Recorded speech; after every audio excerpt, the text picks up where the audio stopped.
Today on Hidden Struggles, we're talking with Crystalyn, a former regular pioneer who chose to remain single, not because she didn't want marriage, but because of what she heard from the broken Jehovah's Witness women around her.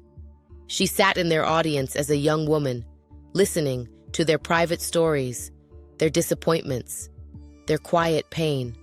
And those conversations shaped her emotionally in ways she didn't fully understand until years later. This is Crystalyn, and this is the beginning of her journey. So, Crystalyn, it is so nice to have you here today on Hidden Struggles. I'm so glad that we're able to have this conversation. Thank you so much. You're welcome. You know, when you were one of Jehovah's Witnesses, what was some of the interesting things that happened to you when you were part of this group? Well, I think I've always been a people watcher. So even when I was young, I would sit and listen to people, and I would get an interesting perspective from older women. And so it was kind of interesting when I was young, just sitting and listening. And even when women would talk about their struggles with their marriage or raising their children, but I carried that with me. And then I would say, "Oh, I want to avoid that."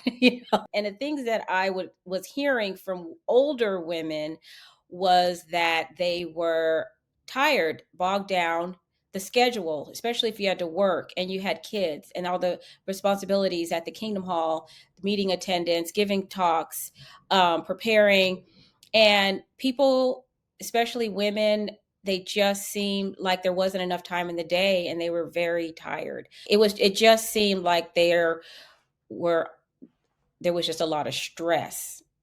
And I couldn't, as a young person who of course I was not married or anything, and I thought, how do I avoid that? Not have those stressors. And honestly, there's not. You just come to realize it is what it is, right? Your needs are second.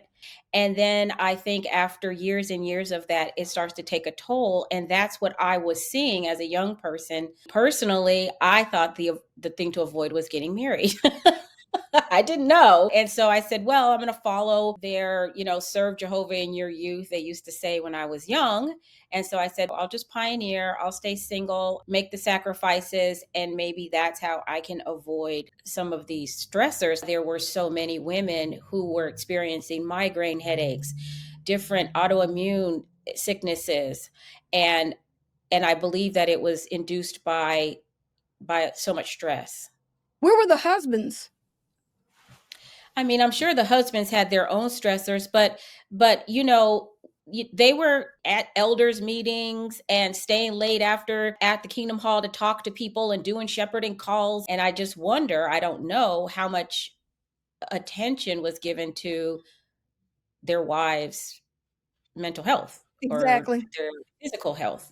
I don't think, because I remember they didn't encourage you to do a lot of therapy. But I will tell you one thing that was happening. I was in Texas and something really interesting was going on. There were a lot of women seeking mental health services because of having nervous breakdowns. I don't know how else to say it. And so many of them were seeking help. There was this place that offered mental health services, and they had group counseling, and they had so many Jehovah Witness women there that they would have a group counseling session for Jehovah's Witnesses. And it went on for a while until finally the brothers caught on that this was going on, and they actually started giving local needs talks, basically saying that was not appropriate to do. And eventually it disbanded, and all of these sisters stopped going to this group. You were in that congregation? Yes, I was in a congregation with someone who went, and she even told me one time they were going to have a group meeting on a Sunday, and they said, well, we could review the Watchtower or something. This is how many Jehovah's Witness women were going to this support group. They had a little group going. that they would go to weekly. And finally they started doing local needs talks, basically saying you're supposed to rely on Jehovah. If you have any problems, you should go to the elders. You shouldn't be going to the world for your problems. And so, you know how they would give these local needs talks. And so eventually, yeah, it all ended. They all just stopped going. And I think it was a bad thing that they stopped going, because they were getting support from each other. And that's the part of it that I didn't understand. Why is it when women start supporting each other, eventually it gets interrupted? The elders would put an end to it. No more. You guys can't do that. And it was frequent that would happen. I would see it, That's that women amazing. supporting women would eventually, be disbanded. Well, somebody must have been talking about the progress they were making. I think they were. And also I think it was giving, I think the organization, from like an organizational standpoint, for a agency to know that there were so many women in this religion that were experiencing mental health issues. I don't think they wanted that to get out. I don't think they liked the idea that it was centralized like that, to where, these people providing mental health services were kind of being clued in to this religion is doing something to these women, is stressing them out, causing them to seek professional help. And I don't think they liked that. I think it's very interesting that you're saying this, because now you can see why all those years ago they didn't want us going to mental health therapists, because even though it was not a group setting, you would have a lot of people that would be clocking in, and maybe they might not be, on a group session, and maybe they might not know the person that's coming in. But as people begin to divulge the fact that they were Jehovah's Witnesses, then they would be like, wait a minute, what's going on over there? So it would be the same situation. Exactly the same thing. And I also think that another thing that was a hindrance to women supporting women was the way that judicial matters were handled. Because if a woman went to the elders and said someone had abused her or any other problem, they say it's confidential. So you can't talk about it with anyone. So where you would normally maybe go to a friend or a family member to try to get support, you can't, because the elder said judicial matters are confidential. So you have to be silent, and you can only rely on what the elders are telling you to do, because you're not supposed to talk to anyone else. So when you're going through your most trying time in your life, maybe domestic violence, maybe something worse than that, you're told, don't tell anyone. You can't talk about it. So where do you get support as a woman when you're being told by men that you're not allowed to talk about whatever goes on in these meetings? And you're not allowed to have support in the meetings.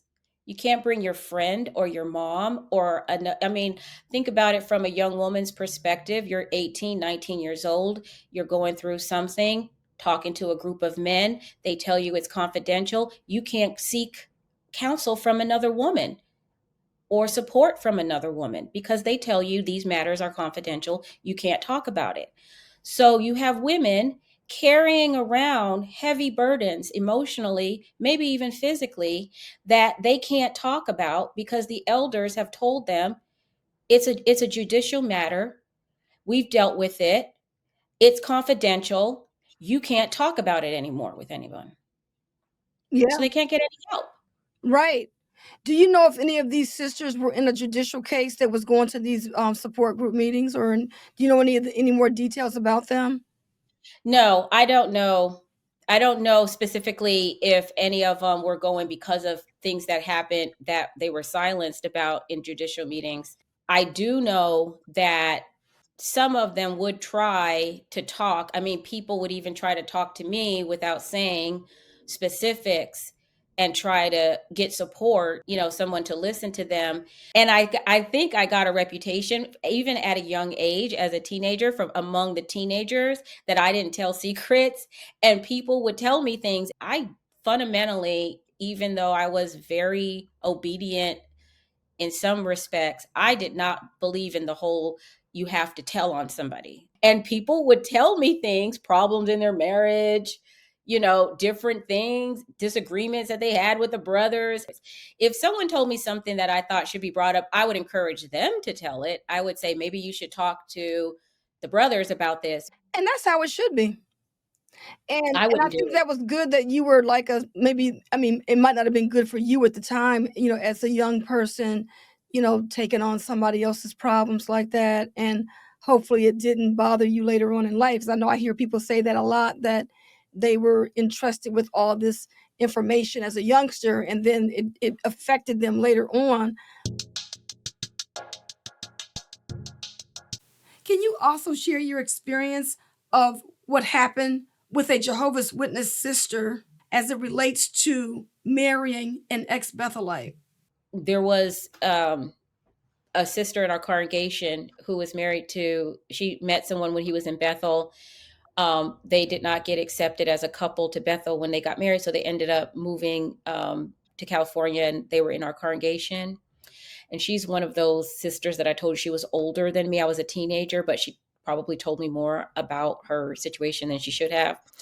And they were having some serious marital problems. Part of it was financial, because he didn't want her to work, but he didn't have any skills. And so he was doing window washing and odd jobs, and they didn't have a lot of money, but he didn't want her to work. He wanted her to pioneer. And so they had a lot of financial struggles. And there were other things that were going on. And she told me, don't marry a Bethelite.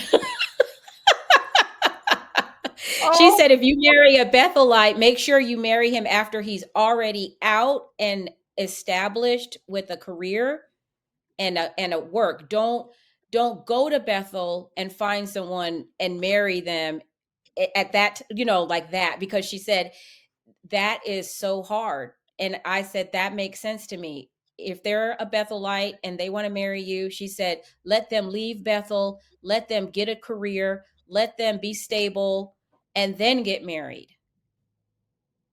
that was good Don't advice. marry Yeah. don't marry them when they're in that transition of leaving, because if they have no skills, it's it's going to be hard. That's what she told me.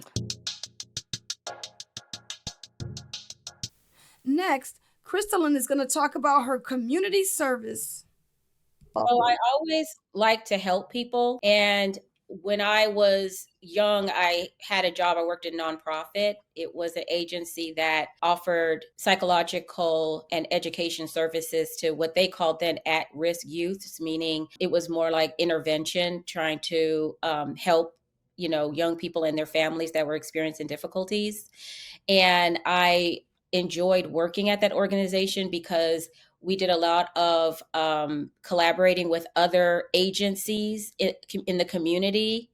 And so I learned a lot about where people could get help. So sometimes even witnesses would ask me, like, if they were having financial problems, where could they get help? If they needed food, just different things, because they knew I worked in the community. When I was one of Jehovah's Witnesses, I didn't understand why the organization itself didn't do more to help their members. And what I mean by that is, what I saw in my work at nonprofit agencies was that other religious organizations supported food pantries, they supported hospitals, they supported counseling and everything. And they would offer these services. You didn't have to be members of their church. Do you have any experiences of anyone that you can think off the top of your head that you had to refer them out to get certain types of services? One time I actually helped someone. It was a Bible study of mine, and her husband had left her, and he left her with nothing,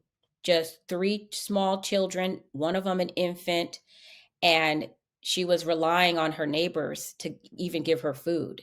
She had no money and she didn't know what to do. And because I worked in the community, I said, okay, there are services that you can go to get food for your children, and I'll take you. And so I had canceled my other Bible studies for the rest of the day. And I had called this sister that was supposed to go to Bible study on a Bible study with me. I told her, I'm not going to go. I'm going to take one of my Bible studies to go get some help from her for her kids. So I took her. She was able to get WIC for her baby, and she was able to get, set up in different programs to help her that she did not know was available to her, what was out in the community. Well, the sister that I had canceled with and told her what I was going to do, she went and told the elders that I canceled my Bible studies to go and do this. And they brought me in and actually told me that I shouldn't have done that, that I should have, if I wanted to tell her where to get things, that's fine. But to actually like take my day that I'm supposed to be out preaching to go and take her and spend the day with her doing this, that wasn't my responsibility. That I was supposed to be studying the Bible and teaching them to pray. And when they come to the Kingdom Hall and they become a witness, and Jehovah will take care of them. And, that was kind of their message to me. And it kind of stunned me a little bit that I was actually being reprimanded for helping someone get food for their children. Amazing. So, and like you said, I think you hit the nail on the head where you're just there to preach. I mean, I think that was a witness right there without even talking about Watchtower stuff, just helping somebody out, taking them to get them some assistance, right? Right. And I just never understood why that was not a priority in the organization, helping people to, access resources. Yeah. I remember when you and I were also talking offline, and you had mentioned something about when you were a massage therapist, or you were going to be a massage therapist. Didn't you have an encounter with the brothers with that because you were being a massage therapist or something? Coming up in part 2, Crystalyn steps into adulthood and makes a bold move. She trains to become a licensed massage therapist. And the reaction she gets from the brothers, it changes everything. Her story continues in the next episode.